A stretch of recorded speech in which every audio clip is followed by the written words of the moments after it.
বড় ভাই আমার বন্ধু বিয়া করতে গেছে, তো বিয়া করার বিয়া পড়ানি শেষ, এই সময় কাজী বলছে যে হচ্ছে ফিস দেন। তো আমার বন্ধু তখন জিজ্ঞেস করছে কয় টাকা দিব। তখন কাজী আবার একটু ব্রেন খাটাইছে, বলছে যে আপনার বইয়ের চেহারা অনুযায়ী দেন।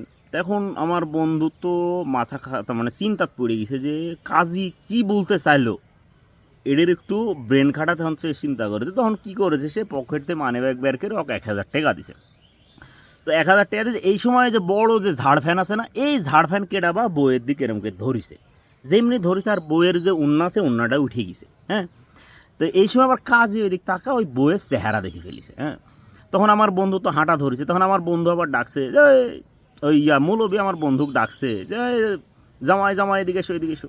দেখছে এসে বলছে যে তোমার এদের ভাঙতি টেকা ডালি যাও, তোমার বইয়ের তো চেহারা দেখে ফেলেছি বুঝলে, ওকে আবার 700 টাকা ব্যাগ দিছে। হ্যাঁ, আমার বন্ধু তো চিন্তাত পড়ে গেছে। হ্যাঁ, যে সি সি সি জীবনটা শেষ হয়ে গেল।